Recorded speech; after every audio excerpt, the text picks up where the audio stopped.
Hello and welcome guys. Solar series की fourth video में आप सभी का स्वागत है। आज इस वीडियो में हम बात करेंगे ऑफ ग्रिड सिस्टम के बारे में। ये क्या होता है, कैसे काम करता है, क्या इसकी वर्किंग प्रिंसिपल्स है, वो सारी चीज़ों पर हम डिटेल में बात करेंगे। तो चलिए शुरू करते हैं। ऑफ ग्रिड सोलर प्लांट को समझने से पहले हमें ऑफ ग्रिड को जानना जरूरी है। ऑफ का मतलब क्या होता है? कोई चीज अगर अलग हो जाती है किसी दूसरे से तो उसे वहां पे हम क्या बोलते हैं? ऑफ बोलते हैं। जैसे कि कट ऑफ, तो उस तरीके से ऑफ का मतलब क्या होता है? किसी चीज से अलग हो जाना। अब बात करते हैं ग्रिड क्या होता है। ग्रिड का मतलब होता है पावर सिस्टम, इसी को हम लोग पावर ग्रिड भी बोलते हैं। अब पावर सिस्टम क्या होता है? मैंने प्रीवियस वीडियो में भी बताया था, पावर सिस्टम को 3 भागों में कैटेगराइज किया गया है: जनरेशन, ट्रांसमिशन और डिस्ट्रीब्यूशन। इन सबको अगर हम मिला दें तो क्या बनता है? Power system.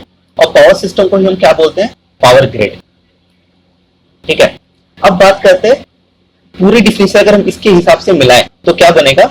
ऐसा सोलर पावर प्लांट जो कि ग्रिड से लिंक ना हो उसे हम क्या कहेंगे? Solar power plant.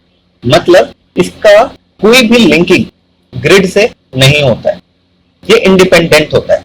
अगर लाइन हो ना हो इसका इससे कोई मतलब नहीं है। इसीलिए of grid solar power plant को हम लोग वहां यूज करना चाहिए जहां पे पावर कट ज्यादा हो या इलेक्ट्रिसिटी ना हो, तो वहां पे हम आराम से ऑफ ग्रिड सिस्टम का यूज कर सकते हैं। आइए अब देखते हैं कि एक हमें ऑफ ग्रिड सिस्टम के अंदर हमें क्या क्या देखने को मिल सकता है। मान लेते हैं इस घर के अंदर हमने क्या काम किया हुआ है? ऑफ ग्रिड सिस्टम इंस्टॉल किया हुआ है। तो अगर हम देखें हमें क्या क्या देखने को मिल सकता है, तो सबसे पहले आपको क्या देखने को मिलेगा? सोलर मॉड्यूल्स देखने को मिलेंगे जो इस बिल्डिंग के ऊपर लगे हुए हैं। उसके बाद अगर आप देखिए तो क्या होगा? ये सोलर मॉड्यूल्स के बाद अगर आप देखिए तो यहाँ पे क्या लगा हुआ है? पीसीयू लगा हुआ है। पीसीयू का मतलब क्या होता है? Power conditioning unit. अब ये क्या काम करता है, कैसे काम करता है, वो मैं भी थोड़ी देर बाद बताऊंगा। उसके बाद देखिए और आपको क्या देखने को मिल सकता है? एक आपको बैटरी देखने को मिल सकती है। अब ये कौन सी बैटरी? एक साइड की एनर्जी स्टोरेज की बैटरी है। एनर्जी स्टोरेज का मतलब जो सोलर पावर प्लांट की तरफ से जो एनर्जी आ रही है उसको हम कहाँ स्टोर करते हैं? बैटरी में स्टोर करते हैं। अब क्या इसके बाद आपको दिख सकता है? एक आपका स्विच बोर्ड दिख सकता है। इस पीसीयू को आप इस स्विच बोर्ड के थ्रू आप इसको क्या कर सकते हो? कंट्रोल कर सकते हो। उसके बाद ये जो पावर है वो कहाँ जा रहा है? होम अप्लायंस में जा रहा है। मतलब घर के अंदर जो आपने लगा रखा है, TV, fridge, refrigerator, washing machine, induction cooker, जो भी है वो क्या होगा? वो सारे उसका यहाँ से क्या हो जाएगा? लिंकअप है। ये कुछ चीजें हैं जो आपको किसी भी solar of grid power plant में आपको देखने को मिल सकता है। आइए अब देखते हैं कि ये किस तरीके से काम करता है। मान लेते हैं कि हमने एक छोटा सा ऑफ ग्रिड सिस्टम लगाया हुआ है, करीब करीब मान लेते हैं 10 किलोवाट का हमने लगाया। ठीक है, अब क्या होगा? सन की लाइट सोलर मॉड्यूल्स पे पड़ेंगी, तो यहां से क्या होगा? डीसी पावर जनरेट होगा। ये डीसी पावर सोलर पीसीयू के होते होते कहां जाएगा? बैटरी में जाएगा। अब बात आती है सोलर पीसीयू करता क्या। अब देखिए सोलर पीसीयू आपका किस किस से कनेक्टेड है इस टाइम पे। पहला आप देखिए तो ये आपका सोलर मॉड्यूल से कनेक्टेड है, जो डीसी पावर आ रहा है सोलर के थ्रू वो क्या आ रहा है? उससे कनेक्टेड है। दूसरा अगर आप देखो तो ये किससे कनेक्टेड है? बैटरी से। और तीसरा आप देखो तो ग्रिड से।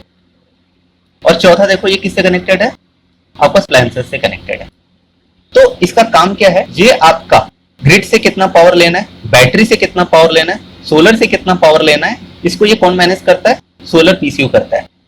अगर आपको ऑन ग्रिड सिस्टम याद हो तो यहाँ पे क्या हुआ करता था? एक इन्वर्टर होता था पहले। यहाँ पे हम क्या करते थे? इन्वर्टर। इन्वर्टर का काम क्या था? सिर्फ वो डीसी को एसी में क्या करता था? कन्वर्ट करता था। यहाँ पे सोलर पीसीयू क्या काम करता है? इसकी अब देखते हैं करता क्या क्या है ये। सबसे पहले ये क्या काम करता है? बैटरी को चार्ज करवाता है। ठीक है, ये किसके थ्रू चार्ज कराता है? एमपीपीटी के थ्रू। आप पूछेंगे एमपीपीटी क्या होता है? एमपीपीटी होता है आपका मैक्सिमम पावर पॉइंट ट्रैकर। मतलब वह उस पॉइंट को अचीव करवाता है जिस पॉइंट पे आपका मैक्सिमम पावर बैटरी के अंदर आ सके। यही इसकी बेसिक सी डेफिनेशन है एमपीपीटी की। दूसरा ये क्या काम करता है? एज ए इन्वर्टर की तरह भी काम करता है। मतलब अब ये डीसी पावर इसके थ्रू आ गई, ठीक है, बैटरी में। होम अप्लायंसेस को क्या चाहिए होता है? AC power. तो ये क्या काम करता है? सोलर पीसीयू जब इसको नीड होगी और ये चाह रहा होगा कि हमें बैटरी के थ्रू पावर देना है, तो बैटरी के अंदर कौन सी पावर है? डीसी पावर है। तो वो क्या काम करेगा कि सोलर पीसीयू क्या काम करेगा? आपके डीसी पावर को एसी में कन्वर्ट कर देगा। ठीक है, ये क्या काम करता है? एज ए इन्वर्टर भी काम करता है। तीसरा आप देखो, अब मान लेते हैं कि रात हो गई, रात के टाइम में आपका क्या हो गया? जनरेशन नहीं हो रहा, तो अब ये बैटरी क्या होगा, सोलर के थ्रू चार्ज नहीं होगा, वो किससे चार्ज कर सकते हैं हम, ग्रिड के थ्रू भी इसको चार्ज कर सकते हैं। यानी क्या काम करता है, ग्रिड से भी लिंकिंग करता है। तो ये इन तीन चीजों पे बेसिकली काम करता है आपका एमपीपीटी, इन्वर्टर और ग्रिड। अब इसका डिटेल में देखते हैं कि किस तरीके से वर्किंग होती है। मैं एग्जांपल्स लेके समझाता हूँ, 3 केसेस मैं लूंगा जिसके थ्रू आप पूरी अच्छी तरीके से समझ जाओगे ये कैसे काम करता है। पहले केस में मानते हैं कि जो सोलर की एनर्जी है वो क्या है, लोड से ज्यादा है। मान लेते हैं कि आपका 10 किलोवाट का ये सिस्टम था और ये अभी प्रेजेंट टाइम में 7 किलोवाट बना रहा है और जो घर का लोड है वो 5 किलोवाट। ठीक है, तो क्या होगा, ये 7 किलोवाट में से 5 किलोवाट कहाँ चला जाएगा, होम अप्लायंसेस में, और बचा हुआ जो है 2 किलोवाट वो कहाँ जाएगा, बैटरी को चार्ज करने में। तो यहां से क्या होगा, ग्रिड का तो वैसे भी इंटरेक्शन नहीं है, तो यहाँ पे ग्रिड का कोई रोल नहीं आएगा। यहाँ पे क्या होगा, 7 किलोवाट बना, 5 किलोवाट जो घर का लोड है उसको दे देगा और 2 किलोवाट जो एनर्जी है वो दे देगा किसको, बैटरी को चार्ज होने के लिए। एक और केस मानते हैं जिसमें मान लेते हैं कि सन की जो एनर्जी है वो कम है आपके लोड से, मतलब अब लोड ज्यादा है। हुआ क्या कि मान लेते हैं अब घर का जो लोड है वो पूरा फुल लोड पे चल रहा है, 10 के 10 किलोवाट पे चल रहा है। ठीक है, पर आपका सोलर कितना बना रहा है, 7, और मान लेते हैं बैटरी आपकी चार्ज हो चुकी है। तो इस टाइम पे क्या होगा कि 10 किलोवाट से चाहिए तो 7 का 7 किलोवाट कहाँ चला जाएगा, होम अप्लायंसेस में। ठीक है, और 3 किलोवाट उसे कहाँ से मिलेगा, ये बैटरी से मिलेगा। मान लेते हैं घर का लोड कितना है, 10 है, सन 7 दे रहा है, और 3 कहाँ से चला जाएगा, बैटरी से। ठीक है, अभी भी ग्रिड का कोई रोल आया नहीं। एक और केस मान लेते हैं जिसमें क्या है कि लोड तो ज्यादा है, ठीक है ना, और क्या है, बैटरी क्या है आपका डिस्चार्ज है। ठीक है ना, तो उस कंडीशन पे क्या होगा, मान होम का लोड 7 किलोवाट, सन कितना जनरेट कर रहा है, 7, और बैटरी खाली है। तो उस कंडीशन पे क्या होगा, जो पीसीयू है वो आपका 3 यूनिट कहां से ले लेगा, ग्रिड से ले लेगा। हो सकता है ये आपको समझ में आ रहा हो ये कैसे काम करता है। अगर सोलर का लोड ज्यादा है तो क्या काम करेगा, ये बैटरी को क्या करेगा, चार्ज करेगा। दूसरा केस, अगर सन की एनर्जी कम है, लोड ज्यादा है, तो उस केस में क्या होगा कि ये बैटरी से पावर लेगा, मतलब बैटरी से पावर ले लेगा। तीसरा केस, बैटरी अब क्या हो गई आपकी, डिस्चार्ज हो गई, उस टाइम पे क्या करेगा, ये ग्रिड से पावर लेगा। चलिए एक और केस मान लेते हैं, यहाँ पे रात में आपका क्या होगा, सोलर पावर कुछ भी जनरेट नहीं करेगा, तो ये क्या हो जाएगा, ब्लैंक। और घर का लोड है मान लेते हैं रात में करीब करीब 5 किलोवाट।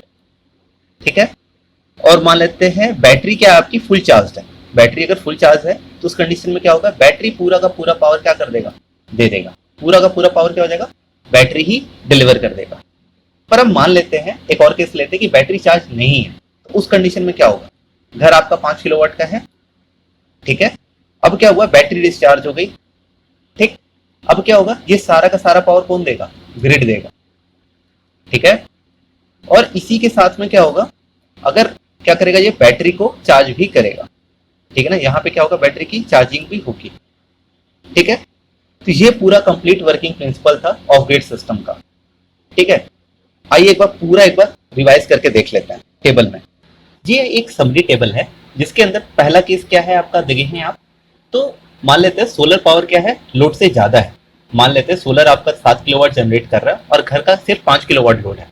ये 7 किलोवाट कहाँ जाएगा, 7 में से 5 किलोवाट कहाँ जाएगा, होम लोड पे, और बचा हुआ 2 किलोवाट कहाँ जाएगा, बैटरी में, बैटरी को चार्ज करने में। सेकेंड केस क्या है कि लोड कंजप्शन ज्यादा हो गया और मान लेते हैं बैटरी क्या उस टाइम पे पूरी की पूरी चार्ज है। तो मान लेते हैं आपका घर का लोड कितना है, 10 किलोवाट।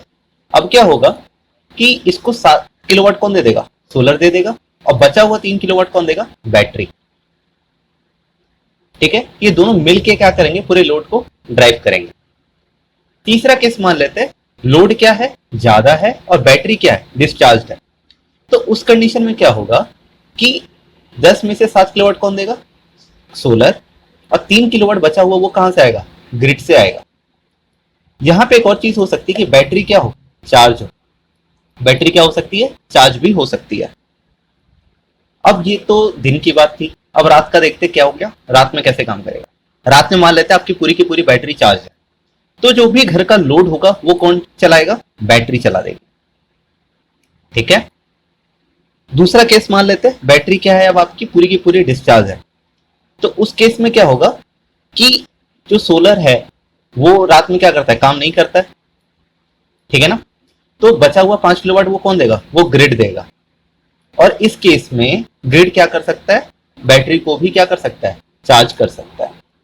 यहां पे भी बैटरी चार्ज हो सकती है। तो ये पूरा कंप्लीट वर्किंग प्रिंसिपल है। आशा है कि आपको ये सारी चीजें समझ में आई होंगी। अगर इसके बावजूद भी अगर आपके मन में कोई सवाल है तो आप प्लीज हमें कमेंट बॉक्स में पूछ सकते हैं। और अगर आपको ये वीडियो अच्छा लग रहा है और आपको समझ में आ रहा है तो प्लीज हमारे वीडियो को लाइक कर दीजिए और हमारे चैनल को सब्सक्राइब कर लीजिए। Good day, good bye.